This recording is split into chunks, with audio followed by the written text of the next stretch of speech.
மாவட்டம் பள்ளிகொண்டா இ.சி.ஐ.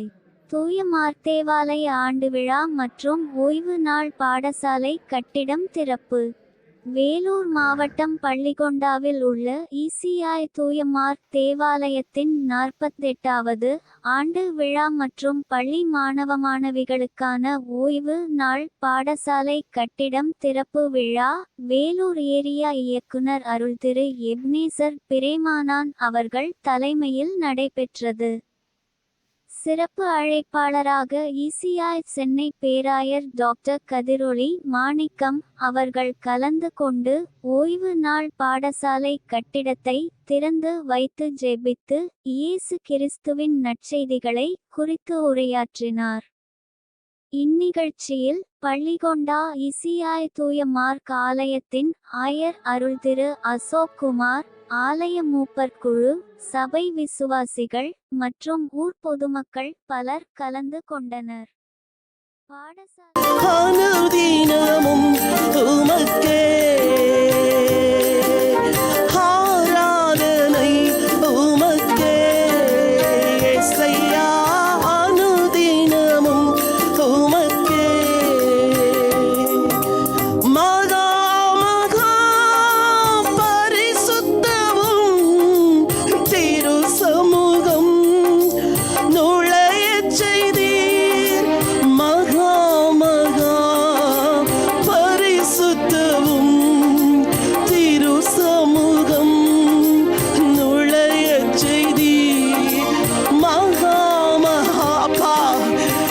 சமூகத்திலே தைரியத்தோடு நுழைகிறோம் ஆண்டவரே.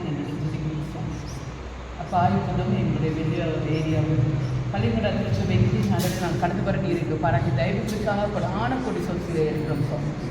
நாங்கள் மிகவும் சாதாரணமானவர்கள், ஆனால் எங்களுக்கு கொண்ட அசாதாரணமான காரியத்தை நீர் வல்லவராயிருக்கிறீர். அதற்காக ஆண்டவரை துதிக்கிறோம். குறிப்பாக எங்களுடைய வெள்ளூர் ஏரியா இயக்குனர் ஐயாக்காக ஆண்டவரை நன்றி துதிக்கிறோம். அவர் தலைமையும் ஆண்டவரை இந்த வெள்ளூர் ஏரியாவில் ஒரு அற்புதமான வளர்ச்சியை கட்டளையிட்டுக் கொண்டு இருக்கிறீர். அதற்காக கொடான கொடி சொற்களை இருக்கிறோம் சுவாமி. எங்களோட வெள்ளூரை சார்ந்த அனைத்து போதர்களுக்காக விசுவாசிகளுக்காக நாங்கள் நன்றி தெரிவித்துக்கிறோம். முயற்சி சுவாமி இந்த அழகான ஒரு அரங்கத்தை ஆண்டவரை நாங்கள் திறந்து வைக்க நீர் எங்களுக்கு பெரிய தய பாராட்டி இருக்கிறீர். அதற்காக ஆண்டவரை நாங்கள் நன்றி தெரிவிக்கிறோம். பறந்தது உண்டாகி ஜோதி பிதாவில் இருக்கிறது இறங்கி வருகிறது. இந்த தயவை ஆண்டவரை நீர் எங்களுக்கு கொடுத்ததற்காக ஆண்டவரை நன்றி தெரிவிக்கிறோம். இப்பொழுது சுவாமி உங்களுடைய நாம வைப்பிற்காக இதை நாங்கள் ஆண்டவரை இந்த நீர் பிரசன்னராக இருக்கிறீர் என்பதை நாங்கள் விசுவாசிக்கிறோம். இந்த பிள்ளைகளுக்கு ஆண்டவரை வந்து பயிற்றுவிக்கிற ஒவ்வொரு ஆசிரியருக்காக ஆண்டவரை நன்றி தெரிவிக்கிறோம் சுவாமி. விசேஷமான அபிஷேகத்தை அவர்கள் கொடுத்து இந்த பிள்ளைகள் ஆண்டவரை உங்கள் அண்டையில் அவர் வழிநடத்தக்கூடியவர்களாக நீர் அவர்களை ஆண்டவரை ஒவ்வொரு காரியத்தையும் அவருடைய ஆசீர்வதிக்க வேண்டுமா இருக்கிறது நம்ம மன்றாடுகிறோம். சேர்ப்பதற்காக நன்றி. இப்பொழுது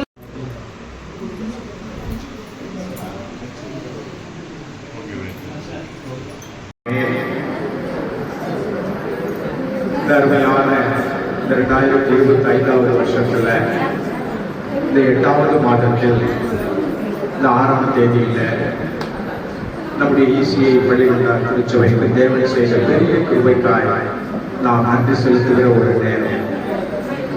நம்முடைய திருச்சபைக்கு மேல் பகுதியில் நம்முடைய தந்தை பேராயர் அவருடைய நினைவாக இந்த ஓய்வு நாள் பாடசாலையை திறக்கும்படியாக தேவன் அற்புதம் செய்தார்.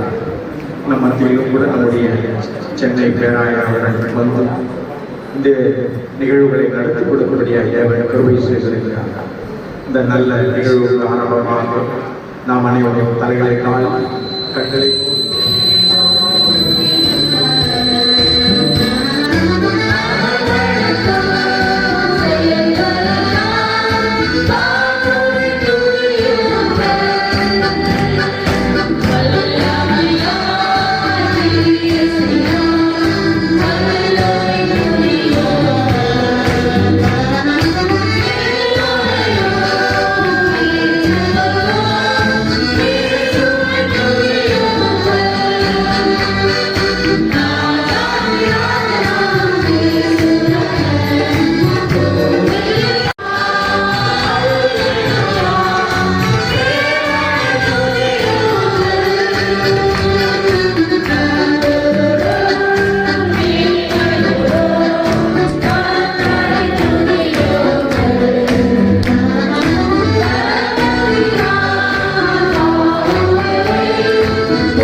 நாம் பிதாவுக்கு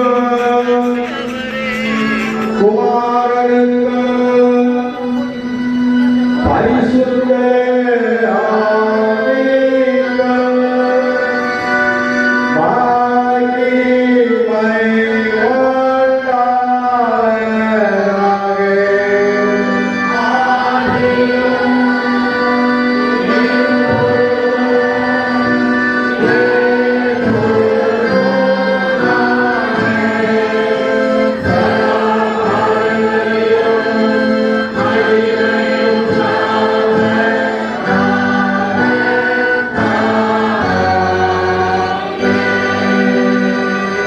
நாம் என்றவாறு நமது விசுவாசமாக நாம் அறிக்கையிடுவோம். சென்னை பேராயனுக்கு முன்னாடி நியமிப்பார்கள். அதைத் தொடர்ந்து டீச்சர் அவர்கள்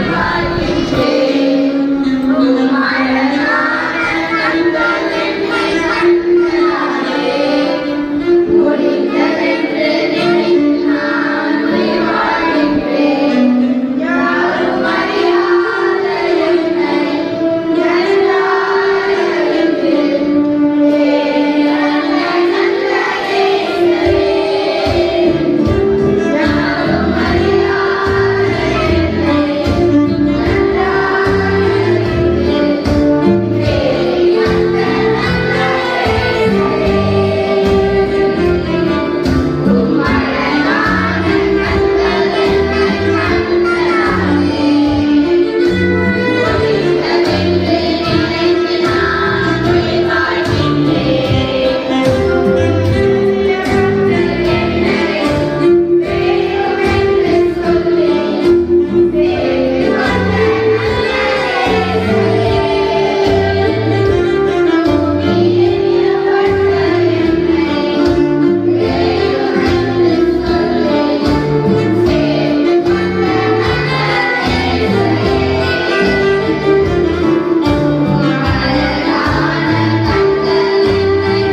கொடுப்பதற்கு முன்பாக ஒரு வாழ்த்துச் செய்தியை நாம் கேட்டு பின்னர் நம்முடைய மத்தியில் அவர்களுடைய வாழ்த்துச் செய்தியை நாம் கேட்போம்.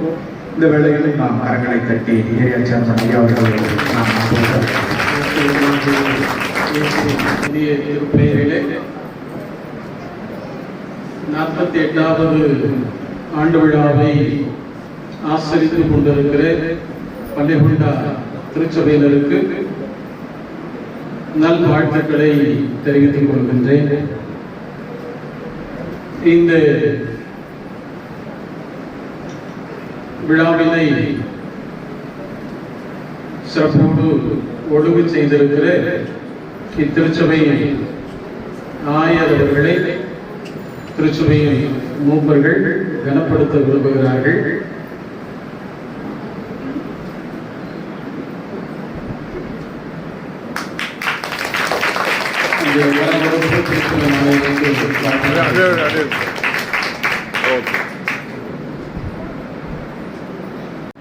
வேலை பழுவின் மத்தியிலும் நம்முடைய திருச்சபையினரை கனப்படுத்த உற்சாகப்படுத்த நம்முடைய கஷ்டங்களை மாறாமல் அவர்களுக்கும் எல்லா சார்பிலே வாழ்த்துக்களையும் நன்றிகளையும் தெரிவித்துக் கொள்கின்றேன். பேராயர் தந்தை பேராயர் எஸ்ரா சசனம் ஓய்வு நாள் பாடசாலை அரங்கம் இன்றைக்கு திறக்கப்பட்டிருக்கிறது. அதனுடைய ஒரு சுருக்க ஏரியா சேர்மனாக நம்மத்திலே பணியாற்றிய மறைந்த காலஞ்சென்ற அன்புக்குரிய ஆயர் டேவிட் ராஜ்குமார் அவர்கள் இந்த திருச்சபையிலே 7 ஆண்டுகள் பணியாற்றினார்கள். அவருடைய காலகட்டங்களிலே இப்படிப்பட்ட ஒரு அரங்கம் சின்ன பிள்ளைகளுக்காக கட்டப்பட வேண்டும் என்று சொல்லி அவர்களுக்கு உதித்த நிலையிலே அதற்கேற்ற முயற்சிகளை அவர்கள் எடுத்தார்கள். ஏறக்குறைய அவரது காலகட்டத்திலேயே 70% பணிகள் நடந்து முடிந்தது. அந்த நாட்கள் கொரோனா நாட்களாக இருந்தபடினாலே எதிர்பார்த்த பல உதவிகள் எதிர்பார்த்த இடங்களில் இருந்து கிடைக்க முடியாத நிலையிலே அவரது காலங்களிலே இந்த பணி நிறைவு பெற்று பிரதிஷ்டை செய்ய அதற்கு முந்தைய சென்னை பேராயர் அவரிடத்திலே அனுமதி பெறப்பட்டது. அந்த நிலையிலே அவரிடத்திலே கொடுக்கப்பட்ட அந்த ஒரு திட்டத்தின்படி மேலே அந்த அறையை கட்டி எழுப்பப்பட்டிருக்கிறார். இதனாலே ஏரியா சேர்மன் முன்னாள் ஏரியா சேர்மன் அம்மா திருமதி ஜாய் கிருஷ்ணா அவர்களும் நாளிலே மத்தியிலே பங்கெடுத்திருப்பது மிகுந்த மகிழ்ச்சி. அவர்களும் அவருடைய குடும்பமும் தொடர்ச்சியாய் 7 ஆண்டுகள் இந்த இடத்திலே தன்னுடைய ஊழியத்தை மிக சிறப்பாக நிறைவேற்றினார்கள். 48வது நிறைவு ஆண்டு விழாவிலே இந்த அரங்கல் திறப்பு விழாவிலே அவர்கள் பங்கெடுத்திருப்பது இந்த திரு கபிலன் ஐயா அவர்களும் அவர்களும் அவருடைய குடும்பமும் இந்த திருச்சபையின் தூண்களாக நிற்பதிலே மிகுந்த மகிழ்ச்சி. ஆண்டவர் அவர்களையும் ஆசீர்வதிப்பாராக. நின்று போன இந்த பணிகளை அவர்கள் முன்னெடுத்தார்கள். அவர்களோடு கூட திரு பாபு, திரு கபிலன் மற்றும் இங்க இருக்கிற முக்கியஸ்தர்கள் மிகுந்த உதவியாய் இருந்தார்கள். அவர்களுக்கும் வாழ்த்துக்களை சொல்லுகின்றேன்.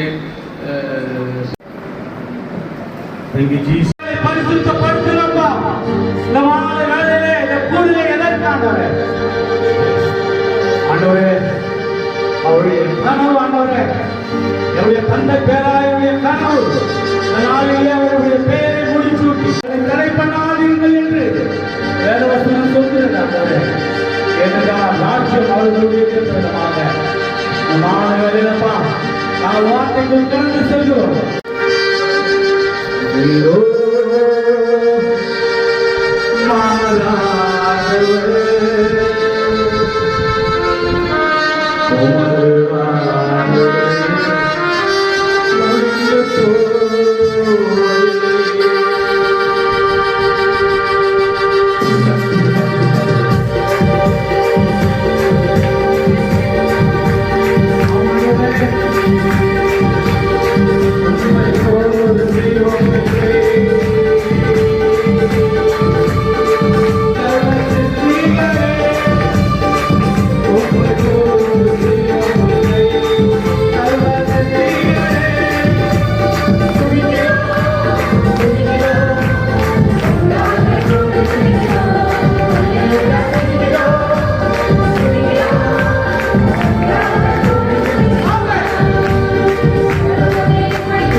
48வது ஆண்டு விழா.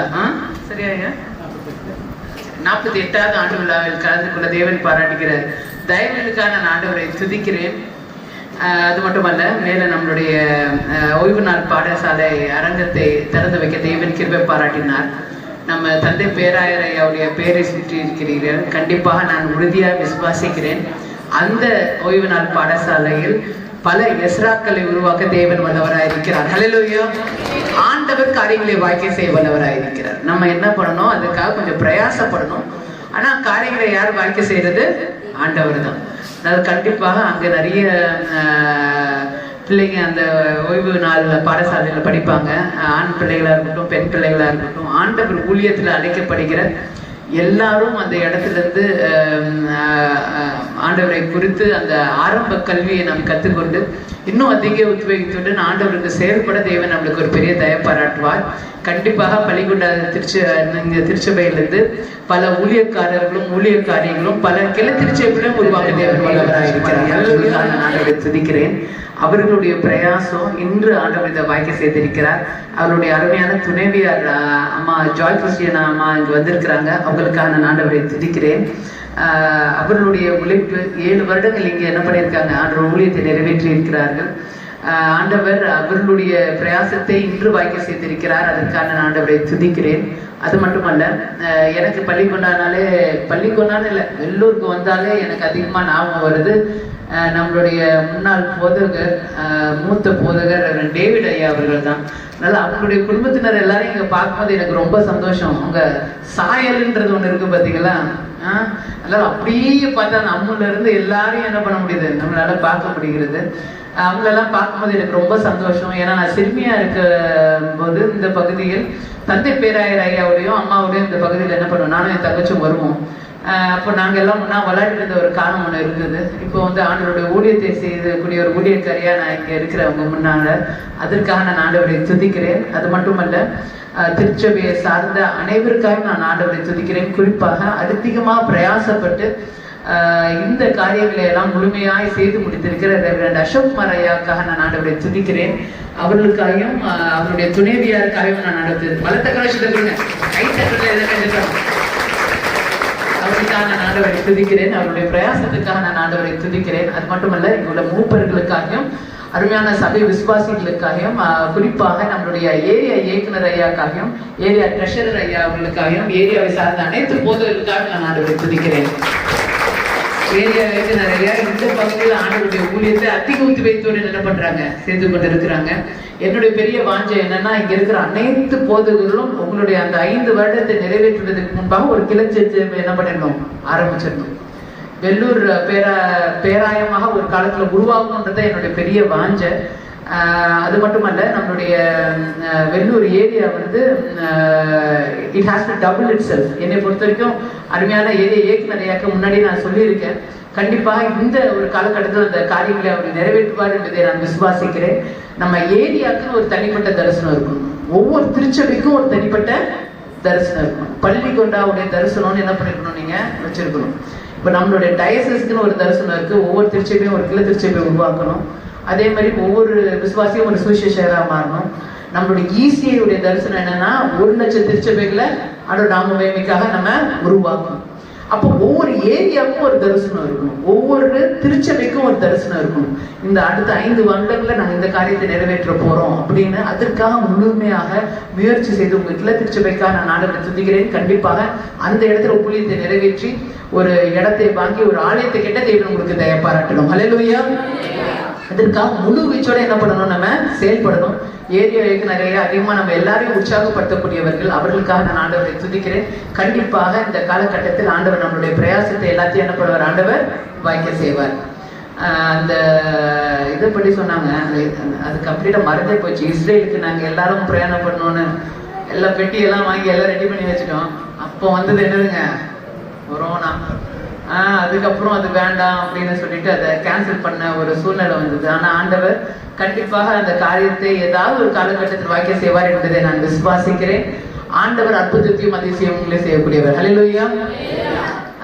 பள்ளிக்கூட திருச்சபையில், அதுவும் இந்த அழகான ஒரு திருச்சபையில் நம்மளுடைய ஆண்டவருடைய நாம மகிமைக்காக செயற்படுகிற ஒவ்வொரு ஊழியர்களுக்காக நான் ஆண்டவரை துதிக்கிறேன். அதுவும் குறிப்பாக இந்த ஆண்டு விழாக்காக பிள்ளைங்க எல்லாரும் நல்ல நடனங்கள் மூலமாகவும் பாடல் மூலமாகவும் ஆண்டவரை மகிமைப்படுத்தினீர்கள். அழகான வசனத்தை சொல்லி ஆண்டவரை மகிமைப்படுத்தினீங்க. ஆண்டவர் கண்டிப்பாக உங்கள் எல்லா சின்ன பிள்ளைங்களும் ஆண்டவர் என்ன பண்ண போறாரு, இந்த இடத்துல அதிகமா ஆசீர்வதிக்க போறாரு. ஆண்டவருடைய ஆசீர்வாதத்தை பரிபூர்ணமாய் அனுபவிக்கிற பிள்ளைங்களா நீங்க இருக்க போறீங்க, வளர போறீங்க. ஆண்டவருடைய நாம மகிமைக்காக பெரிய ஊழியக்காரர்களா மாற போறீங்க என்பதை நான் விசுவாசிக்கிறேன். இன்னொரு 5-10 வருஷத்துல நம்ம MTCல இருந்து படிக்கிற பிள்ளைங்க எல்லாம் எங்கிருந்து வரீங்கன்னு கேட்டா பள்ளிக்கொண்டா எல்லாம் மாத்தி சொல்ற அளவுக்கு ஆண்டவர் அற்புதங்களை செய்வார் என்பதை விசுவாசிக்கிறேன். நம்மளுடைய ஏரியால கூட பாருங்க, இப்போ இந்திர நகர்ல ஒரு திருச்சபை கட்டி கொண்டு இருக்கிறோம். இன்னும் கொஞ்ச நாள்ல ஒடுக்கத்தூர் அங்க ஒரு ஆலயத்தை கட்டி எழுப்ப தேவன் கிருபை பாராட்டுவார். இன்னும் பல திருச்சபைகளை கட்ட வேண்டி இருக்கிறது. ஆண்டவர் கண்டிப்பாக காமராஜபுரத்துல இந்த மாதிரி பல இடங்கள்ல ஆண்டவருடைய நாம மகிமைக்காக நம்ம ஆலயங்களை கட்டி பிரதிஷ்டை செய்ய தேவன் நம்மளுக்கு கிருபை பாராட்டுவாராக. ஒவ்வொரு காரியத்துக்காகவும் நீங்க என்ன பண்ணணும், அதிகமா ஜெபம் பண்ணணும். ரொம்ப விசேஷமா இதை ஞாபகத்துல வச்சு நீங்க ஜெபம் பண்ண வேண்டிய ஒரு ஜெப குறிப்பு வந்து குரோம்பேட் அண்ணா நகர் திருச்சபைக்காக அதிகமா என்ன பண்ணணும், ஜெபிக்கணும். அது வந்து கிட்டத்தட்ட ஒரு 10 வருடங்களுக்கு முன்பாக கட்டப்பட்ட ஒரு திருச்சபை. அந்த திருச்சபை வந்து இப்போ கோர்ட்ல நாளைக்கு அடுத்த நாள் இந்த வாரத்துல இல்லாட்டி அடுத்த வாரத்துல அந்த கேஸ் வரும்போது அதற்கான ஒரு ஆர்டர் வரப்போகிறது. அது வந்து நம்மளுக்கு சாதாரணமாக ஒரு ஸ்டே ஆர்டர் வர தேவன் கிருபை பாராட்டுவார் என்பதை விசுவாசிக்கிறேன். ஹல்லேலூயா. அதற்காக அதிகமா என்ன பண்ணுங்க, முழங்கால போட்டு ஆண்டவரே இந்த குரோம்பேட் அண்ணா நகர்ல அந்த திருச்சபையில ஒரு பெரிய ஒரு அதிசயத்தை செய்ய என்ன பண்ணுங்க, நீங்க ஜெபம் பண்ணுங்க. கண்டிப்பாக ஆண்டவர் அந்த கிருபையை ஈவை தயவை நம்மளுக்கு செய்வார் என்பதை நான் விசுவாசிக்கிறேன். ஆண்டவர் வார்த்தை கேட்பதற்கு முன்பாக ஜெபம் செய்வோம். நேற்றும் இன்றும் என்றும் மாறாத ஜீவனுடன் நல்ல ஆண்டவரே, இந்த அருமையான மாலை வேலைக்காக நன்றுடன் சிந்திக்கிறோம் சுவாமி. அப்பா, இப்போது பள்ளிக்கூட திருச்சபை கடந்து வருவதற்கும் ஆண்டவரே இப்படி நாம மகிமைக்காக இந்த ஓய்வு நாள் பாடசாலை அரங்கத்தை ஆண்டு நாங்கள் திறந்து வைக்கவும் எங்களுக்கு பாராட்டி தயவுக்காக ஆண்டு நன்றியுடன் துதிக்கிறோம். ஆண்டவரே, எங்களுடைய திருச்சபை ஆண்டு விழாக்காக ஆண்டவரே துதிக்கிறோம் சுவாமி.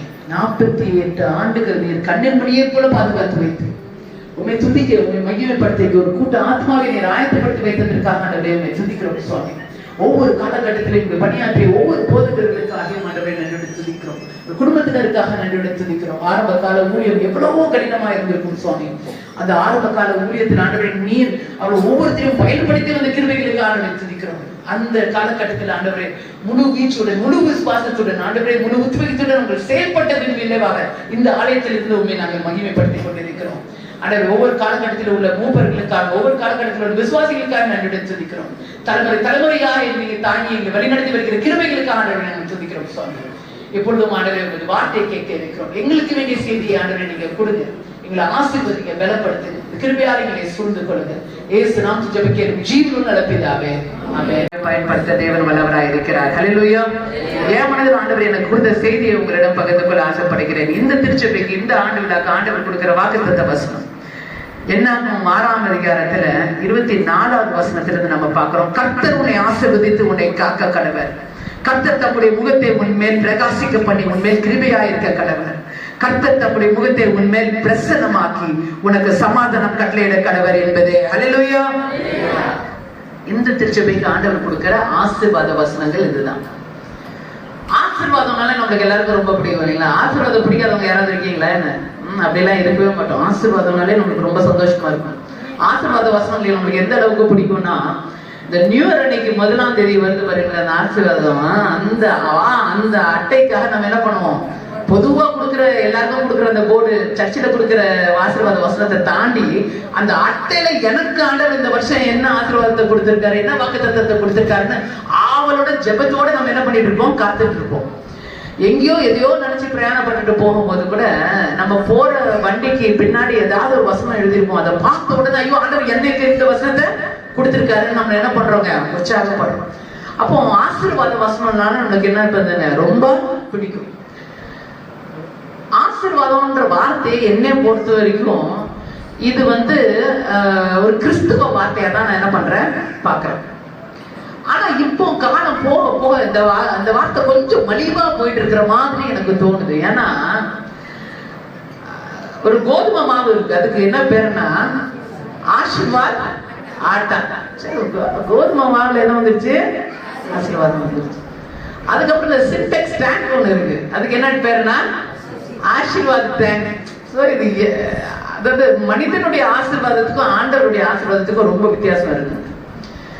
மனுஷன் உங்களை ஆசீர்வதிக்கும் போது நல்லா இருப்பேன் அப்படின்னு சொன்னா என்ன சொல்றாங்க? நம்ம நல்லா இருக்கணும்னு சொல்றாங்களா, இல்லாட்டி என்ன சொல்றாங்கன்றதே நம்மளுக்கு என்னதான் இருக்குங்க, கொஞ்சம் குழம்பமா இருக்கு. ஆனா பாருங்க, ஆண்டவருடைய ஆசீர்வாதம் வேதாகமத்துல முதல் பக்கத்துல இருந்து கடைசி பக்கம் வரைக்கும் அப்படியே கொட்டி இருக்கு. எவரெட் டாம்சனோட தேவ மகிமையன் என்ன சொல்றாருன்னா, வேதாகமத்துல மட்டும் 8810 ஆசீர்வாத வசனங்கள் இருக்குதான். 8810 ஆசீர்வாத வசனம். அதுல எனக்குரிய ஆசீர்வாதம் நீங்க எதை உங்க கையில எடுத்து இதனாலதான் ஆண்டவர் என்னை ஆசீர்வதிக்க போறாருன்னு நீங்க நினைச்சீங்கன்னா அதுல ஆண்டவர் உங்களை ஆசீர்வதிக்க வல்லவராயிருக்கிறார். ஹல்லேலூயா. ஆண்டவர்கிட்ட கேட்கணும், ஆண்டவரே என்னை அப்படி ஆசீர்வதிக்க சுவாமி. இந்த வேதம் நம்ம இந்த ஆசீர்வாத வசனங்களை நீங்க பாத்தீங்கன்னா அது எப்படி வருதுன்னா, பின்பு கர்த்தர் மோசேயை நோக்கி, நீ ஆண்டவனிடத்திலும் அவன் குமாரனிடத்திலும் சொல்ல வேண்டியது என்னவென்றால், நீ இஸ்ரவேல் புத்திரரை ஆசீர்வதிக்க போது இஸ்ரவேல் புத்திரரை இப்படிதான் ஆசீர்வதிக்கணும்னு ஆண்டவர் பாருங்க அங்க மோசே வழியா ஆரோனுக்கும் அவரோட குமாரனுக்கும் சொல்றாரு. போய் சொல்லு இஸ்ரவேல் ஜனங்களை, நான் இப்படிதான் என்ன பண்ண போறேன்? ஆசீர்வதிக்க போறேன். நான் அவங்களை பாதுகாக்க போறேன். அவர்கள் மேலே என் முகத்தை பிரகாசிக்க பண்ண போறேன். அவர்களுக்கு நான் கிருபையா இருக்க போறேன். அவர்களை என்னுடைய முகத்தை அவங்க மேல பிரசன்னமாக்கி ஆண்டவர் என்ன பண்ண போறாரு? உங்களுக்கு சமாதானத்தை கட்டளையிட போகிறார். ஹல்லேலூயா. ஆண்டவர் சொல்றாரு, ஆரோன்ட்டையும் அவரோட குமாரன்ட்டையும் போய் சொல்லு. யார்கிட்ட சொல்லி அனுப்புறாருன்னா மோசேகிட்ட சொல்லி அனுப்புறாரு. ஆண்டவர் நம்முடைய 1000 தலைமுறைக்கு ஆசீர்வதிக்க வல்லவராக இருக்கிறார். ஹல்லேலூயா. இந்த கூட்டத்துல நான் உண்மையா நடந்த ஒரு சின்ன சம்பவத்தை சொல்லணும். அதாவது ஆண்டவர் எந்த அளவுக்கு தலைமுறையா நம்மளை ஆசீர்வதிக்கிறார்னு பாத்தீங்கன்னா ரொம்ப ஆச்சரியமான ஆசீர்வாதங்களை கொண்டு ஆண்டவர் ஆசீர்வதிக்கிறார். இன்னைக்கு நம்ம இங்க உட்கார்ந்து இருக்கிறதுக்கு காரணம் என்னன்னா, நம்மளுக்கு முன்னாடி இருக்கிற தலைமுறையை ஆண்டவர் என்ன பண்ணாரு? ஆசீர்வாதம். அதுக்கு முன்னாடி இருக்கிற 48வது வருஷம்னா அட்லீஸ்ட் 2-3 தலைமுறையை நம்ம என்ன பண்ணிடுறோம் இங்க பார்த்துருக்கோம். ஆண்டவர் நம்மளை தலைமுறையாய் ஆசீர்வதிக்க வல்லவராய் இருக்கிறார். ஹல்லேலூயா. ஆண்டவர் அப்படின்னால்தான் அதனால சொல்றாரு, மோசேகிட்ட சொல்றாரு, ஆரோனுடைய அவரோட குமாரத்திலே சொல்லு, இப்படிதான் என்ன பண்ணணும், இஸ்ரவேல் ஜனங்களை ஆசீர்வதிக்கணும்னு சொல்றாரு. அப்படி ஆசீர்வதிக்க சொல்லும் போது முதல் ஆண்டவர் என்ன சொல்றாருன்னா, கர்த்தர் உன்னை ஆசீர்வதித்து உன்னை காக்க கடவுள். ஆசீர்வாதத்துல முதல் ஆசீர்வாதம்னா ஆண்டவருடைய பாதுகாப்பு. மோசேக்கு மேல ஆண்டவர் யாரையாவது பாதுகாத்துருக்காரான்னு எனக்கு சொல்லவே தெரியல. மோசே அப்படிதான் என்ன பண்ணாருங்க? பாதுகாத்தார். எந்த அளவுக்கு பாதுகாத்தார்னா, தன்னுடைய தாயின் கருவுல இருந்து ஆண்டவர் என்ன பண்றாரு? மோசையை பாதுகாக்க. தாயுடைய கருவுல இருந்து என்ன பண்றாருங்க? மோசையை பாதுகாத்து வைக்கிறார். இப்ப யாராவது நம்ம பிள்ளைங்க யாராவது நம்ம வீட்டுல ஏதாவது கருவுட்டு இருந்தாங்கன்னா, கர்ப்பமா இருக்கிற பெண்களுக்கு என்ன சொல்லுவாங்கன்னா, ரொம்ப ஆரோக்கியமான சூழ்நிலை அவங்க என்ன பண்ணணுங்க? இருக்கணும். எந்த அதிர்ச்சியான செய்தியும் என்ன பண்ணிடக்கூடாது, கேட்டுறக்கூடாது. இந்த குழந்தைங்க படம்லாம் வச்சிருப்பாங்க. அந்த இங்க கூட ஒரு குழந்தை படம் இருக்கு. குழந்தை படம்லாம் பார்த்தா அப்போ அந்த குழந்தைங்க கலையாம பாதுகாத்து வைக்கிறார். அது சாதாரண விஷயம் இல்லை. யோசித்து பாருங்க, அந்த அம்மா காதல என்ன கேட்டிருக்கோம்னா, யசோபத் காதல என்ன கேட்டிருக்கோம்னா, எல்லா இடத்துலயும் அந்த கூக்குற சத்தம் கேட்டிருக்கும், மரணம் போல கேட்டிருக்கும். அந்த மாதிரி ஒரு அதிர்ச்சியான சூழ்நிலை இருந்த போதுல கூட அந்த தாயுடைய கருல அந்த குழந்தை கலையாம ஆண்டவர் என்ன பண்றாங்க? பாதுகாத்து. திடீர்னு ஒரு பலூன் வெடிச்சு அப்புறம் டக்குன்னு ஒரு அதிர்ச்சி இருக்கு இல்லைங்களா? பேசும்போது பலூன் எல்லாம் வெடிச்சு அதிர்றது இல்ல, அதிர்ச்சியான சத்தம் கேட்ட உடனே நம்மளுக்கு ஒரு ஷாக் ஆகும். இது மாதிரி ஒரு சூழ்நிலையில அந்த குழந்தை என்ன பண்றாரு? கருல பாதுகாத்து வைக்கிறார். குழந்தை பிறக்குது. 3 மாசம் என்ன பண்றாங்க? அந்த குழந்தைய வெளியில யாருக்கும் தெரியாம வீட்டுக்குள்ள என்ன பண்ண முடிஞ்சுன்னா அந்த குழந்தைய. அதுவே எனக்கு ஒரு பெரிய அதிசயமா தெரியுது. 3 மாசம் வந்து ஒரு குழந்தைய வீட்டுக்குள்ள ஒரு 3 மாசம் குழந்தைய வச்சிருக்கிறதுன்றது லேசான காரியம் இல்லைல்ல. ஒரு குழந்தை இருந்தா தெருவுக்கே தெரியுமே, அந்த அழுகிற சத்தத்துல தெருவுக்கே தெரியும் இந்த வீட்டுல ஒரு குழந்தை இருக்கு. ஆனா 3 மாசம் அந்த குழந்தைய அவ்வளவு பாதுகாப்பா என்ன பண்றாங்க? வச்சிருக்கிறாங்க. 3 மாதத்துக்கு மேல அந்த குழந்தைய வந்து வீட்டுல வைக்க முடியாதுன்ற ஒரு சூழ்நிலை ஒரு நாணல் பெட்டியில என்ன பண்றாங்க? அந்த குழந்தைய கீழும் பிசுனும் பூசின ஒரு நாணல் பெட்டியில அந்த குழந்தைய வச்சு நைல் நதியில என்ன பண்றாங்க? மிதக்க விடுறாங்க. நைல் நதி என்னது? உலகத்திலேயே ரொம்ப நீளமான நதி. It is the world's largest river. அது மட்டும் இல்ல, ஆக்ரோஷமா என்ன பண்ணக்கூடியதுங்க, ஓடக்கூடிய ஒரு அருவி. அந்த ஆக்ரோஷமா ஓடக்கூடிய ஒரு நதியில அந்த மாதிரி ஒரு சூழ்நிலை பாருங்க, இந்த குழந்தைய ஒரு அம்மா ஒரு நாணல் பெட்டியில வச்சு மிதக்க விடுறாங்கன்னா கொஞ்சம் யோசித்து பாருங்க எப்படி இருந்திருக்கும் அந்த அம்மாவுடைய மனநிலைன்னு. ஆண்டவர் மேல அசைக்க முடியாத ஒரு விசுவாசம். அந்த நைல் நதியில முதலைகள் அதிகமா இருக்கும். அப்படிலாம் இருக்கிற ஒரு சூழ்நிலை கூட ஒரு குழந்தைய வச்சு என்ன பண்றாங்க, மிதக்க விடுறாங்க. ஆண்டவர் மேல இருக்கிற விசுவாசம். ஆண்டவர் அந்த இடத்துல அந்த குழந்தைய என்ன பண்றாருங்க, பாதுகாத்து வைக்கிறாரு. அந்த குழந்தை யார் கையில கிடைக்குதுன்னா, பார்வனுடைய எகிப்தியனும் ஒரு எபிரேயனும் சண்டை போடுறத பார்த்த உடனே அங்க எகிப்தியன் வந்து அவர் என்ன பண்றாரு, கொன்று குவிக்கிறாரு. அந்த கொன்ற பிறகு அவர் மீதான் தேசத்துக்கு போறாரு. அந்த இடத்துல ஆண்டவருடைய பாதுகாப்பு இருக்கு. அங்க ஒரு 40 வருஷம் அங்க இருக்கிறாரு. ஒரு வனாந்தர ஒரு வாழ்க்கை. ஆண்டவருடைய பாதுகாப்பு அங்க இருக்கு. அங்க சீனாய் மலையில அங்க நின்று என்ன பண்றாருங்க, அந்த முள்செடிக்கு முன்னாடி ஆண்டவருடைய அழைப்பு இருக்கு. அங்க ஆண்டவருடைய பாதுகாப்பு இருக்கு. அந்த இடத்துல இருந்து வராரு. நேரா என்ன பண்றாருங்க, அவர் ஜனங்கள் அங்க இருந்து கூட்டிட்டு போறதுக்காக எகிப்து தேசத்துக்கு வராரு. 10 வாதம் இருக்கு. அந்த 10 வாதைகள் மத்தியிலும் ஆண்டவருடைய பாதுகாப்பு இவருக்கு இருக்கு. அந்த இடத்துல ஜனங்கள் எல்லாம் கூட்டிட்டு என்ன பண்றாருங்க, திருப்பியும் வராரு. இங்க வரவங்க திருப்பியும் அந்த வனாந்தரத்துல ஆண்டவருடைய பாதுகாப்பு இருக்கு. அவருக்கு அந்த ஜனங்கள் எல்லாம் நடத்தி கூட்டிட்டு வர்றாரு. அந்த இடத்துல அவர் மரிக்கும் போது வயசு 120. அங்க வேதாமம் சொல்லுது, அவருடைய கண் என்ன பண்ணலையா, அவர் பார்வை குன்றமும் இல்ல, அவர் பலன், அவர் பார்வை குறையவும் இல்லை, அவர் பலன் குன்றமும் இல்லைன்னு என்ன பண்ணுது வேதாமத்துல நம்ம பார்ப்போம். ஆண்டவருடைய பாதுகாப்பை தாயோடைய கருவில இருந்து மரிக்கிற வரைக்கும் முழுமையா உணர்ந்தவர் யாருங்க, மோசே. அப்படிப்பட்ட மோசேக்கு ஆண்டவர் சொல்றாரு, போ ஆரோனுடைய குமாரன் சொல்லு, இப்படிதான் இஸ்ரவேல் ஜனங்களை ஆசீர்வதிக்க போறேன். இன்னைக்கு ஆண்டவர்கிட்ட சொல்லுங்க, சாமி என் குடும்பத்தையும் என் குடும்பத்தை சார்ந்தவங்களையும் என் திருச்சபை விசுவாசிகளையும் ஆண்டவரை நீர் அப்படியே ஆசீர்வதிக்க வல்லவராய் இருக்கிறது. அதற்கு ஆண்டவரை துதிக்கிறேன். ஆண்டவருடைய எவ்வளவு பாதுகாத்து வச்சிருக்காரு. நிறைய நேரம் நம்ம யோசிக்கிறதே இல்லை. இந்த 10 வாதம் நான் சொன்னேன் பார்த்தீங்களா, கொஞ்ச நாளைக்குள்ள நம்ம தாண்டி வந்த வாதம் ஒரு கொரோனா சாதாரணமான விஷயமே கிடையாது. நம்ம தாண்டி வந்துட்டதுனால அதை அலட்சியமா எடுத்துக்க கூடாது. கோடிக்கணக்கான ஜனங்களை கொண்டு குவித்து போட்ட கொரோனா இன்னைக்கு உங்களையும் என்னையும் ஆண்டவர் பாதுகாத்து வைத்திருக்கிறார். அதுக்காக ஆண்டவரை துதிக்கிறேன். உங்களுக்கு நாசில சுவாசமும் நாடி துடிப்பும் இருக்குன்னா கண்டிப்பா ஆண்டவர் உங்களை குறிச்சு ஏதோ ஒரு சித்தத்தை வச்சிருக்கிறாங்க. வண்டி கிராஸ் பண்ற ஒரு வண்டி நம்ம அப்படியே இடிக்கிற மாதிரி வந்துட்டு போயிடுச்சுன்னா, ஐயோ ஆண்டவரே உயிரை காப்பாத்திட்டு சாமி, அதுக்காக அவங்களை துதிக்கிறேன், நம்ம துதிக்கிறோம். பின்னாடி ஏதாவது வண்டி நம்மளை தாண்டி போயிருக்கோம், நம்மளுக்கு தெரிஞ்சிருக்காரு. எந்த பிரச்சனையில இருந்து ஆண்டவர் நம்மளை காப்பாத்தினாருன்னே நம்மளுக்கு நிறைய நேரம் தெரியாது. அதனால ஆண்டவர் உங்களையும் என்னையும் இங்க பாதுகாத்து வச்சிருக்கிறாருன்னா அது ஆண்டவருடைய சுத்த கிருபை. ஹல்லேலூயா. ஆண்டவருடைய பாதுகாப்புக்காக ஆண்டவரை துதிக்கிறவர்களா இன்னைக்கு நீங்களும் நானும் மாறணும். அடுத்தபடியா பாருங்க, முதலாவது ஆண்டவருடைய பாதுகாப்பு. ரெண்டாவது நீங்க பாத்தீங்கன்னா, கர்த்தர் தம்முடைய முகத்தை உண்மையில் பிரகாசிக்க பண்ணி, அதுக்கு அடுத்தது ஆண்டவர் என்ன பண்ணுவாராம், அவருடைய முகத்தை உங்க மேல என்ன பண்ணுவாராம், பிரகாசிக்க பண்ண.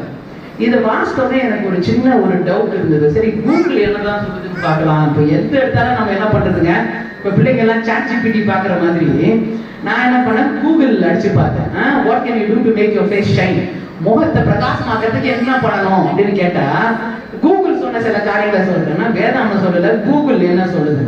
முதல்ல என்ன சொல்லுதுன்னா, கொஞ்சம் கிளென்சர் மாய்ஸ்சரைசர் எல்லாம் போட்டு உங்க முகத்தை உங்க தோல் என்ன பண்ணணுமா, பத்திரமா பாதுகாத்து வச்சு. ரெண்டாவது 7 to 8 மணி நேரம் நீங்க என்ன பண்ணணுமா, தூங்கணும், நல்லா தூங்கணும். 7 அப்படிலாம் தூங்குறது என்ன காலமே எனக்கு தெரியல. 7 to 8 மணி நேரம் என்ன பண்ணணுமா, நல்லா தூங்கணும். அதுக்கு அடுத்தது மெடிடேஷன் எல்லாம் பண்ணணுமா, நடக்கணுமா, அதெல்லாம் பண்ணா உங்க தோலுக்கு ரொம்ப நல்லது. அதுக்கு அடுத்தது முகத்துக்குலாம் சில எக்ஸசைஸ் எல்லாம் இருக்கணும், அதெல்லாம் என்ன பண்ணணுமா, செய்யணுமா. அதுக்கு அடுத்தது வீட்டுல வந்து நீங்க செய்யக்கூடிய சில காரியங்கள், இந்த கோதுமை மாவை முகத்துல போடுறது, என்ன மாவு போடுறீங்க, இங்க கடலை மாவு சேல்ஸ் ரொம்ப ஹையா இருக்குன்னு நினைக்கிறேன்.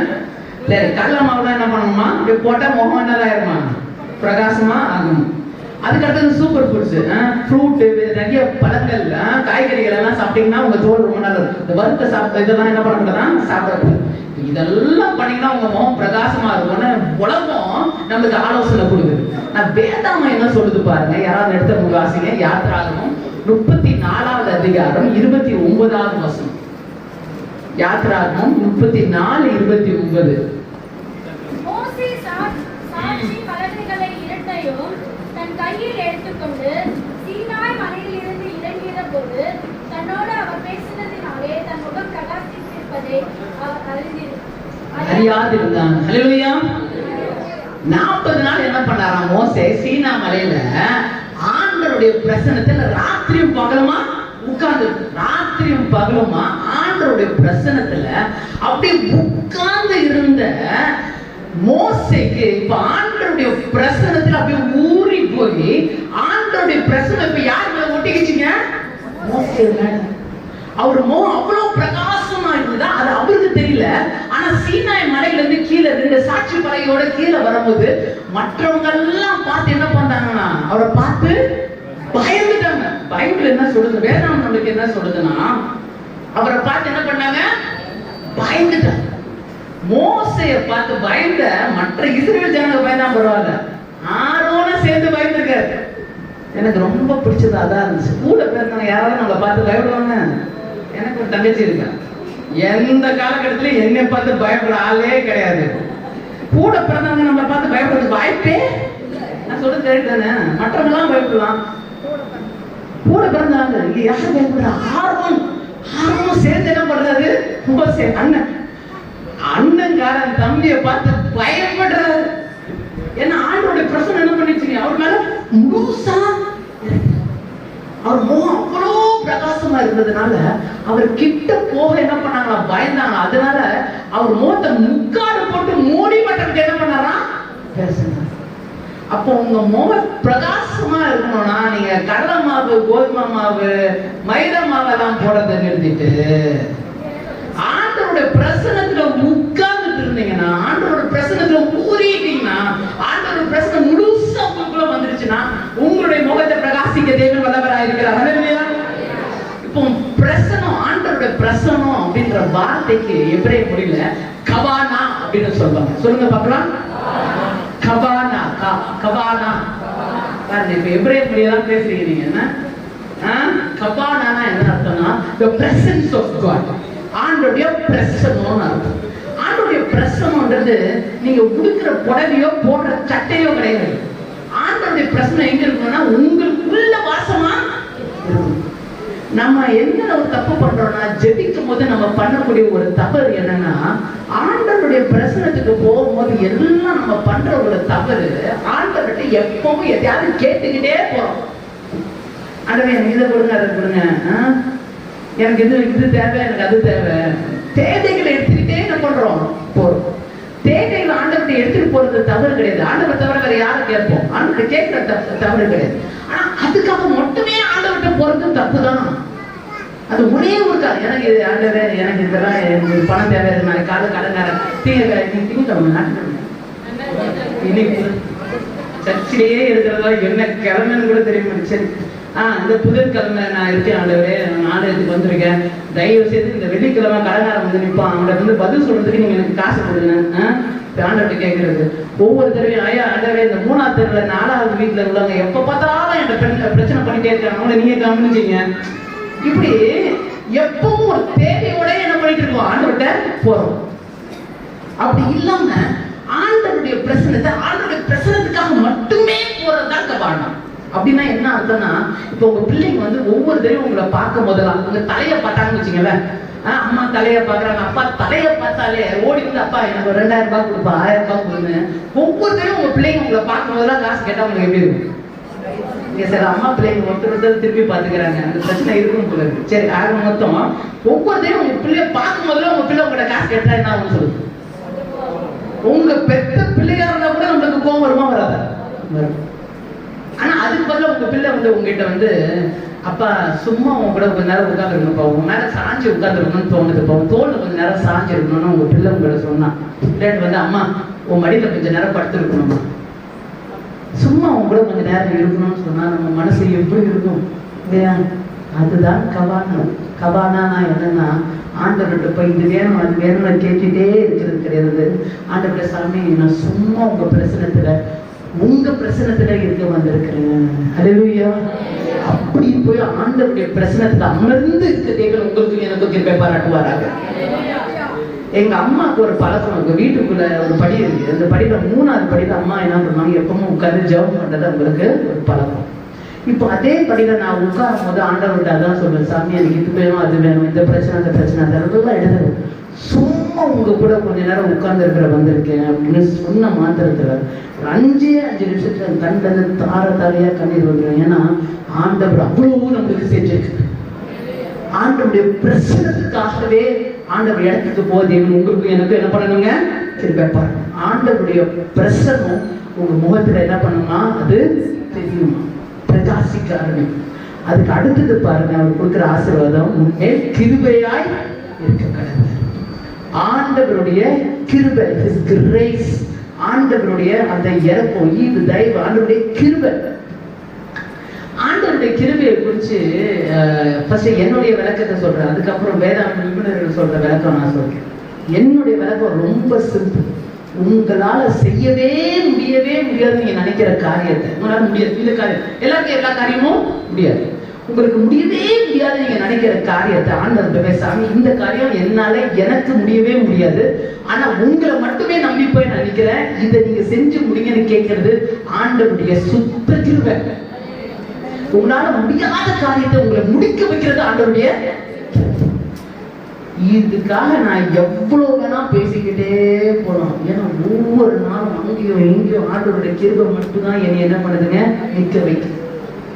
இன்னைக்கு நான் நிற்கிறதும் நிர்மலமாக நிற்கிறதும் ஆண்டவருடைய சுத்த கிருபை.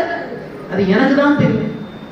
உண்மையாவே சொல்றேன், இந்த மைக்கெல்லாம் எனக்கு தேவையில்லாத ஒரு விஷயம். இன்னைக்கு இருந்து நான் ஆண்டவருடைய செய்தியை சொல்றேன்னா இது ஆண்டவருடைய சுத்த கிருபை.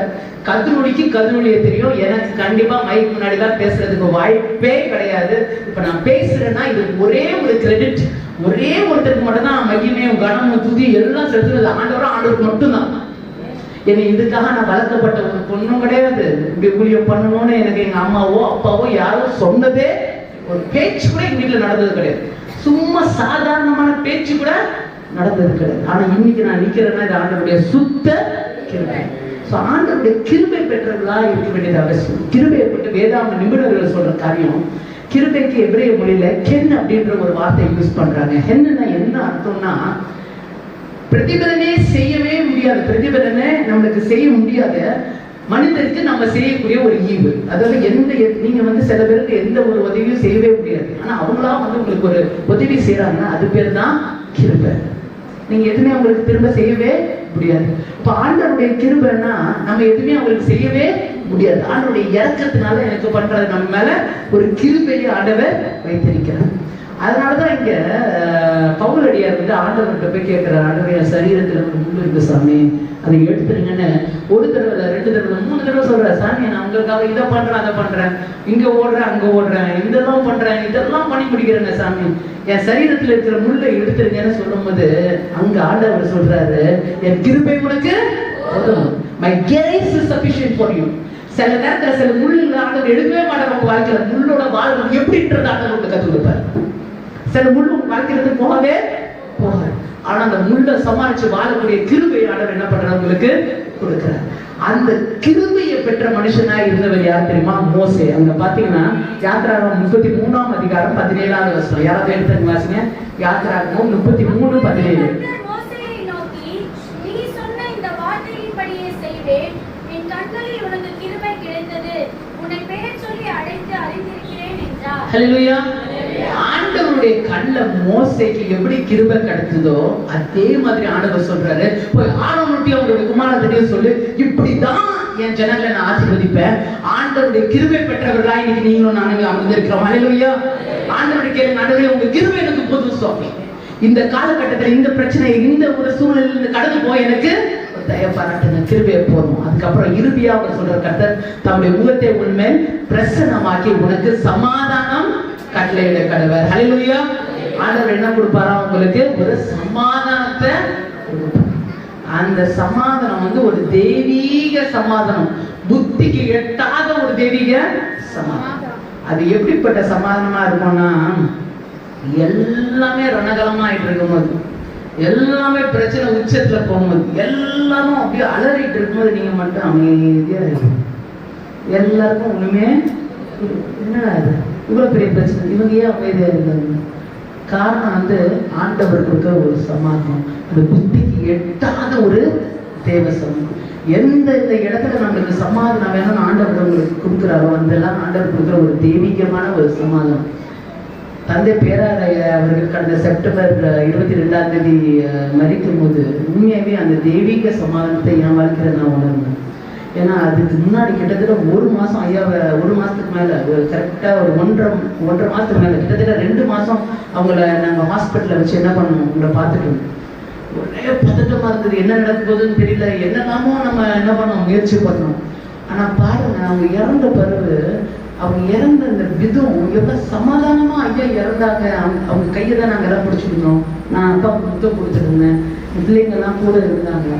அப்படியே ஆண்டவர் சமூகத்தில் அவங்க அப்படியே சமாதானமா டிரான்ஸ்லேட் ஆகி போனதை நாங்கள் உணர முடிஞ்சிச்சு. அவங்க கரை என் கிட்ட தான் இருந்தது. ஆண்டவர் ஒரு சமாதானத்தை நம்மளுக்கு கட்டளையிடுகிறார். அது உண்மையாவே அந்த நேரத்துல எனக்குள்ள அந்த சமாதானம் வந்த மாதிரி இருந்துச்சு. அப்பா அவங்களோட ஓட்டத்தை நேர்த்தியாய் செய்து முடித்தார். ஆண்டவர் என்னென்ன காரியத்தை நம்ம கொடுத்திருக்கிறாரோ அத்தனையும் செய்து முடிக்க தேவன் அவருக்கு பாராட்டிய கிருபைகளுக்காக நான் ஆண்டவரை துதிக்கிறேன். ஆண்டவர்கிட்ட கேட்க வேண்டியது, ஆண்டவரே எனக்கு ஒரு சமாதானத்தை எனக்கு கட்டளையிடுங்க. சமாதானம் எந்த அளவுக்கு முக்கியம்னா, இந்த தேவதூதர்கள் ஆண்டவர் பிறக்கும் போது, இயேசுவாமி பிறக்கும் போது தேவதூதர்கள் பாடி என்ன பாடு பண்ணாங்க, உங்களுக்கு சமாதானம். ஆண்டவர் சிலுவையில பாட அனுபவிக்கிறதுக்காக போகும்போது ஆண்டவர் சீடர்கள்லாம் பார்த்து என்ன சொல்றாருன்னா, உனக்கு சமாதானத்தை விட்டு போகிறேன். உனக்கு பேங்க் பேலன்ஸ் விட்டுட்டு போறேன்னு சொல்லல, உனக்கு காரை கொடுக்குற, வீடை கொடுக்குற, ஆர்கனைசேஷன் கொடுக்குற, இதை கொடுக்குற, அதை கொடுக்குறதுலாம் சொல்ற. ஆண்டவர் என்ன சொன்னாருன்னா, உனக்கு சமாதானத்தை கொடுக்குறாரு. இந்த சமாதானம் எவ்வளவு முக்கியம்னா, ஆண்டவருக்கு பிரின்ஸ் ஆஃப் பீஸ்னு ஆண்டவருக்கு பேரு. ஆண்டவர் எப்படிப்பட்டவரா இருக்காருன்னா, ஒரு சமாதானத்தின் நாயகனாக ஆண்டவர் என்ன பண்றாருங்க, இருக்கிறார். ஆண்டவர் இன்னைக்கு உங்களுக்கும் எனக்கும் அந்த சமாதானத்தை கொடுக்க தேவன் வல்லவராய் இருக்கிறார். ஆண்டவர் கேட்கணும், ஆண்டவரே அந்த சமாதானத்தை என் வாழ்க்கையில் எனக்கு சமாதானத்தின் தேவன், ஆண்டவருடைய நாமத்துல உள்ள சமாதானத்தின் தேவன். ஆனா அந்த சமாதானத்தை இழந்து போகாம இருக்க தேவன் நம்மளுக்கு எழுப்ப பார்க்கணும். ஒரு காலகட்டத்துல நான் நினைச்சேன், ஆவிக்குரிய கனிகள்ல ரொம்ப முக்கியமானது சந்தோஷம். ஆனா உண்மையா சொல்றேன், வயது ஆக ஆக உங்களுக்கு ஒரு விஷயம் கிளியரா புரியும். ஆவிக்குரிய கனிகள்ல ரொம்ப முக்கியமானது சமாதானம். நீங்க சமாதானம்ன்ற கனி உங்ககிட்ட இல்லைன்னா வாழ்க்கையில எந்த ஒரு கனியை நீங்க ருசிக்கவே. ஆண்டவர் கேட்கணும், ஆண்டவரே சமாதானமா இருக்க எனக்கு கிருபை பாருங்க. சமாதானம் ஒண்ணு மட்டும் தான் அவங்க சொல்றேன், உங்ககிட்ட இல்லைன்னா உங்க சுத்தி இருக்கிறதுக்கு வாய்ப்பே கிடையாது. நீங்க உங்க வீட்டுல யாராவது உங்க வீட்டுல சமாதானம் இல்லாம இருக்கிறீங்கன்னு வச்சுக்க, நீங்க நினைக்கிறீங்க உங்க மாமியார் காரணம், உங்க நாத்தனார் காரணம், உங்க குடும்பம் காரணம், இது காரணம், அதுக்கு உங்க வீட்டுல சமாதானம் இல்லைன்னா அதுக்கு நீங்க தான் காரணம், வேற யாரும் காரணம் இல்லை. நம்ம நினைக்கிறோம் நம்மகிட்ட இல்லைன்னு வேற ஒருத்தன் இருக்கிறதுக்கு வாய்ப்பே. நம்ம சமாதானமா இல்லைன்னா நம்ம சுத்தி இருக்கிறவங்க சமாதானமா இருக்கவே மாட்டாங்க. நம்ம சமாதானமா இருந்தா நம்ம வீடு சமாதானமா இருக்கும், வீடு சமாதானமா இருந்தா தெரு சமாதானமா இருக்கும், தெரு சமாதானமா இருந்தா ஊரு சமாதானமா இருக்கும், ஊரு சமாதானமா இருந்தா நாடு சமாதானமா இருக்கும், நாடு சமாதானமா இருந்தா உலகமே சமாதானமா இருக்கும். அப்ப சமாதானம் எங்க இருந்து ஆரம்பிக்கும்? சமாதானமா இருக்கிறதுக்கு ஒரே ஒரு வழியை சொல்றேன், உங்களுக்கு பிரச்சனை உங்களை தேடி வரும். பிரச்சனை எல்லாம் நம்ம தேடி போக வேண்டியதே கிடையாது, அது நம்மளை தேடி என்ன பண்ணும், வரும். நம்ம வரும்போது 4 வார்த்தை அவங்க பேசும்போது, 4 வார்த்தை உங்கள்கிட்ட யாராவது தவறா பேசினா உடனே உங்களுக்கு 40 வார்த்தை இறக்கணும்னு தோணுது இல்ல? அந்த நேரத்துல இந்த 38 காவலாளர்கள் இருக்காங்கல்ல, அதை வச்சு நாக்க நறுக்குன்னு கழிச்சிருக்கேன், முடிஞ்சு போச்சு. உங்களை நீங்க காத்துக்கிட்டீங்கன்னா உங்களால உண்மையாவே இன்னொருத்தவங்களுடைய வாயை கண்ட்ரோல் பண்ணவே முடியாது. எழுதி வச்சுக்கல, இந்த பாயிண்ட் எழுதி வச்சுங்க. ஐயா எதோலாம் எழுத சொன்னாங்கல்ல, இதை எழுதி மற்றவங்க நாக்க உங்களால கண்ட்ரோல் பண்ணவே முடியாது. உங்க காதை நீங்க என்ன பண்ணலாம், ஏதோ தெரியாம சொல்லிட்டு போறாங்க, இவங்கிட்ட போய் நம்ம நல்லவங்கன்னு சொல்லணும். பண்ற பிரச்சனை என்னன்னா, யாரும் ஏதாவது தப்பா சொல்லிட்டா உட்காரு, நான் இவ்வளவு நல்லவங்க உங்களுக்கு தெரியுமா? நீங்க என்ன யாருக்கும் எதுவுமே நிரூபிக்கவே முடியாது. உங்களை கெட்டவங்க முத்திரை குத்திட்டாங்கன்னா அவதான் முடிஞ்சு போச்சு. அது அவங்க அப்படியே நினைச்சிட்டு போட்டு விட்டுட்டு போனேன். எல்லாத்தையும் ஒரு பஞ்சாயத்து, எல்லாத்தையும் ஒரு பிரச்சனை. பெண்கள், அதுவும் குறிப்பா இங்க நிறைய பெண்கள் இருக்கிறதா சொல்றேன், நீங்க தான் உண்மையாவே ஏஜென்ட்ஸ் ஆஃப் பீஸ், சமாதான தூதுவர்களா இருக்கணும். எப்படி இருக்கணும்னா, ஒரு பிரச்சனை உனக்கு வருதுன்னு உங்களுக்கு தெரியுதுன்னு வச்சுங்க, முதல் போய் என்ன பண்ணணுங்க, அந்த புகைச்சல் வரும்போதே தண்ணியை விட்டுட்டு, அதை விட்டுட்டு தண்ணிக்கு பதிலாக நிறைய கேரசின் எடுத்து அங்கதான் பிரச்சனை வந்துடும். ஒரு பிரச்சனை உனக்கு புகைச்சல் வரும்போதே என்ன பண்ணிடணும், தண்ணியை விட்டு ஆஃபம். எந்த இடத்துல நம்மளுக்கு எப்படி பேசணும்னு தெரியும்ல. ஒரு பிரச்சனை சர்ச்சுக்குள்ள வருதுன்னா உடனே போய் ஐயா இதெல்லாம் ஒரு பிரச்சனை, இதை விடுங்க ஐயா, இதெல்லாம் அது அவங்க பேசிட்டு போறாங்க அப்படின்னு விட்டுட்டா அங்கேயே பிரச்சனை முடிஞ்சு போச்சு. அது இப்படியா பேசுறாங்க, அதான் போச்சு. ஆண்டவரை கேளுங்க, ஆண்டவரே எப்பவும் சமாதானமா இருக்க எனக்கு கிருபை. கல்லறையில போனீங்கன்னா அங்க RIP இருக்கும், ரெஸ்ட் இன் பீஸ். அங்க போய் ஏன் சமாதானமா இருக்காங்கன்னு எனக்கு புரிஞ்சிக்கவே முடியல. அந்த கையும் காலையும் விரல கூட ஆசைக்க முடியாது, முடிஞ்சு போச்சு. அங்க போய் சமாதானமா இருக்காம அங்க போய் ரெஸ்ட் இன் பீஸ் எல்லாம் இல்லாம அங்க ரெஸ்ட் தான் எடுக்கணும், வேற வழியும் கிடையாது. RIP அங்க கிடையாது, LIPன்னு இருக்கும், லிவ் இன் பீஸ். உயிரோட இருக்கும்போது சமாதானமா இருக்க தேவன் உங்களுக்கு எனக்கு கிருபை பாராட்டுவாராக. அல்லேலூயா. ஆண்டவர்கிட்ட கேளுங்க, ஆண்டவரே அப்படிப்பட்ட ஒரு சமாதானத்தை எனக்கு கொடுங்க சுவாமி. எங்க திருச்சபையில ஒரு பிரச்சனை நடந்தாலும், என் குடும்பத்துல ஒரு பிரச்சனை நடந்தாலும், நான் தொழில் செய்யற என்னுடைய அலுவலகத்துல ஒரு பிரச்சனை நடந்தாலும், ஒரு பிரச்சனை வந்தா முதல் போய் அந்த பிரச்சனையை தீர்த்து வைக்கக்கூடிய ஒரு மனிதனாக என்னை பார்த்து எனக்கு ஆண்டவர் செய்வதவராக இருக்கிறார். நம்ம ஆண்டவருடைய எதிர்பார்க்கிறது அப்படிப்பட்ட ஒரு சமாதானம். மோசே எந்தெந்த சூழ்நிலை சமாதானத்தை இழந்திருக்கணும்னு நான் சொல்றேன். மோசே ஒரு சாதாரண மனுஷன் தானே, உங்களை மாதிரி என்ன மாதிரி மனுஷன் தானே. மோசே என்ன மாதிரி சூழ்நிலை வாழ்ந்திருக்காரு ஒரு விஷயம் யோசித்து பார்த்திருக்கீங்களா? மோசே பிறந்தது ஒரு எபிரேய குடும்பத்துல, வளர்ந்தது எகிப்து குடும்பத்துல. தான் எபிரேயனா எகிப்தியனான்றது குழப்பம் வாழ்க்கையில 40 வருஷமாவது கண்டிப்பா அவருக்கு இருந்துட்டு இருந்திருக்கும். அதுவே அவருடைய சமாதானத்தை குலைச்சிருக்கும். ஆண்டவருக்கு மட்டும்தான் தெரியும் மோசே என்ன மாதிரி கஷ்டப்பட்டு அந்த அழைப்பை ஏற்றுக்கொண்டு வந்திருப்பாருன்னு. முள்செடி முன்னாடி அழைப்பு இருக்கும் போது அவர் சொல்றாரு, நான் திக்கு வாய் வந்த நாவுமா இருக்கிறேன்னு சுவாமி. 4 பேருக்கு முன்னாடி நிற்கும் போது எனக்கு திக்கு வாய் வந்த நாவுமா இருக்குமே, என்னை அசிங்கப்படுத்துவாங்களே, என்னை கேலிப்படுத்துவாங்களே, நாளைக்கு என்னை எங்க குறிச்சு என்ன பண்ணுவாங்க, ஒரே ட்ரெண்டிங் ஆயிடும். எதையாவது ஒண்ணு போட்டு எதையாவது ஒண்ணு பண்ணிடுவாங்களே, எனக்கு பயமா இருக்கு சுவாமி, வேண்டாம் சுவாமின்னு சொல்லும்போது ஆண்டவருடைய அந்த தைரியத்தினால என்ன பண்றாரு, ஆண்டவர் அழைப்பு எனக்கு இருக்குன்னு அவர் போறாரு. அந்த இடத்துல அவர் சமாதானத்தை இழந்திருக்கணும். அங்க போய் அவரை வளர்த்து அந்த குடும்பத்துக்கே போய் எதிர்த்து நின்று அந்த ஜனங்களை திருப்பி கூட்டிட்டு வரும்போது அந்த இடத்துல அவருக்கு சமாதானம் இழந்திருக்கணும். அந்த ஜனங்களை எல்லாம் கூட்டிட்டு வரும்போது உங்க பாடு எங்க பாடு இல்லைங்கம்மா, அது ஊருப்பட்ட பாடு. 20 லட்சம் ஜனங்கண்ணா கணக்கு போட்டு பாக்குறாங்க. absolutely 2 million people who are going through a desert. ஐயா இதுக்கு அப்புறம் என்ன சாப்பாடு ரெடி பண்ணி வச்சிருக்கீங்க? சிக்கன் பிரியாணி. சூப்பர். இப்போ நல்லா இருக்கும், சிக்கன் பிரியாணி நல்லா இருக்கும், கண்டிப்பா செஞ்சிருப்போம். பள்ளிமொண்டா பிரியாணி சூப்பரா இருக்கும், அதை சொல்ல வரேன். ஒருவேளை பிரியாணி குழஞ்சிருச்சுன்னு வச்சுக்கோங்க, ஒருவேளை பிரியாணி உப்பு அதிகமா போயிடுச்சுன்னு வச்சுக்கோங்க, பள்ளிமொண்டா விசாரிக்கலாம் ஒன்னும் சொல்ல மாட்டீங்க, சிரிச்சுட்டே சாப்பிடுறீங்க. ஆனா வேற ஆளுங்க இருக்கிறாங்க பாருங்களேன், அவங்க என்ன பண்ணாங்க, அதுக்கு அந்த பாஸ்டருங்க பண்ற பாடு என்னன்னு நிறைய பார்த்ததுனால நான் சொல்றேன். 20 லட்சம் ஜனங்களை வனாந்தரத்துல கூட்டிட்டு போகும்போது இருக்கும்போது அதான் அவர் கேட்டார், நான் இவங்களை பெத்தனான்னு கேட்கிறாரு. அதாவது என்ன ஆயிருதுன்னா அங்கெல்லாம் அவருடைய சமாதானத்தை என்ன பண்ணிருக்கணுங்க, இழந்திருக்கணும். எவ்வளவோ காரியத்தை தாண்டி வர்றாரு. ஆர்வமும் மிரியவங்க அவங்களுக்கு எதிராக எழுதிடுறாங்க. இது எப்படி இருக்கும் பாருங்க, சொந்த அக்காவும் அண்ணனும் அவங்களுக்கு எதிராக திரும்பிடுறாங்க. ஆனா இந்த ஜனங்க சரி போய் தங்கச்சியாவது சொல்லி புலம்பலான்னு போனா, அந்த அக்காட சொல்லி போய் புலம்பலான்னு போனா, அப்புறம் என்ன பண்றது, அங்க அவருடைய சமாதானத்தை இழந்திருக்கணும். இன்னும் அது வரைக்கும் அவருடைய குடும்ப வாழ்க்கை எப்படி இருந்துச்சுன்னு யாருக்கும் தெரியாது. மோசோடைய மனைவி பேர் தெரியும், அவருக்கு 2 பையன் இருந்தாலும் தெரியும். அதுக்கு அடுத்தது வம்சம் வரலாறே இல்லை, ஆர்வனுடைய வம்சம் வரலாறு தான் இருக்கு. மோசையுடைய குடும்ப வாழ்க்கை எப்படி இருந்துச்சு யாருக்குமே தெரியாது. அங்க அவருடைய சமாதானத்தை இழந்திருக்கணும். இதெல்லாம் விடுங்க, எல்லாத்துக்கு மேல ஒரு விஷயம் சொல்றேன். ஆண்டவர் என்ன பண்றாரு, இவ்வளவு காரியம் ஆண்டவருக்காக மட்டும்தானே பண்றாரு, வேற எதுக்காக பண்றாரு சொல்லுங்க? சாமிக்காக மட்டும்தான் பண்றாரு. ஆண்டவர் கானான் தேசத்தை பார்க்க சொல்றாரு. பாரு, அந்த தேசம் தான் கண்ணுக்கு தெரியற இடத்துல இருக்கு, நீ அதை பாரு, நீ போக மாட்டேன்றாரு ஆண்டவர். இப்படி வந்து யோசிச்சு பாருங்க, அங்க கூட அவர் சமாதானத்தை இழக்கல.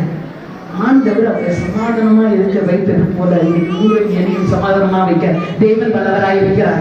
வாழ்க்கையில எவ்வளவு பெரிய பிரச்சனை நீங்க ஃபேஸ் பண்ணிட்டு இருந்தாலும் சரி, ஆண்டவர் சொல்லுங்க, ஆண்டவர் என் சமாதானத்தை காத்துக்கொள்ள எனக்கு கிருபை பாராட்டுங்க. இப்படிதான் ஆண்டவர் என்ன பண்றாரு, மோசே கிட்ட சொல்றாரு, போய் ஆரம்பியா அவருடைய குமாரத்திட்ட சொல்லு, இப்படிதான் என் ஜனங்களை நான் ஆண்டவர் உங்களை எப்படி ஆசீர்வதிக்க போறாருன்னா, கர்த்தர் உன்னை ஆசீர்வதித்து உன்னை காக்க கடவர். கர்த்தர் தம்முடைய முகத்தை உன் மேல் பிரகாசிக்க பண்ணி உன் மேல் கிருபையா இருக்க கடவர். கர்த்தர் தம்முடைய முகத்தை உன் மேல் பிரசன்னமாக்கி உனக்கு சமாதானம் கட்டளையிட கடவர் என்பதே இவ்விதமா மூலமாய் அவர்களின் நாமத்தை இஸ்ரவேல் புத்திரரின் மேல் கூற கடவார்கள், அப்பொழுது நான் அவர்களை ஆசீர்வதிப்பேன் என்று சொல் என்றார். ஹல்லேலூயா. ஆண்டவர் அப்படியே நம்மளுடைய பணிகொண்ட விசுவாசிகளையும் இங்க இருக்கிற அனைவரையும் ஆசீர்வதிக்க தேவன் வல்லவராய் இருக்கிறார். ஹல்லேலூயா.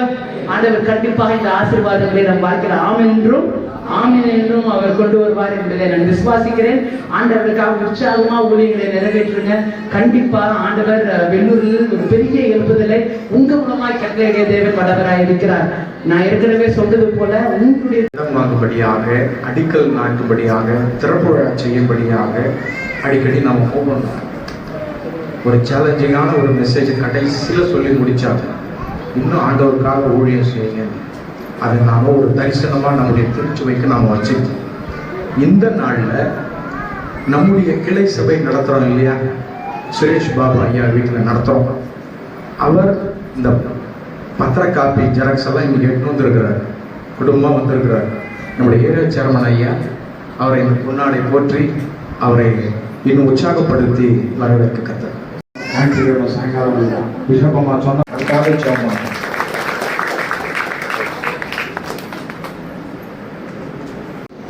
இந்த வேளையிலும் நாம் அனைவரும் எழுந்து நின்று காணிக்கை பாடல்களை நாம் பாடி கர்த்தருடைய நாமத்தை மகிழ்வோம்.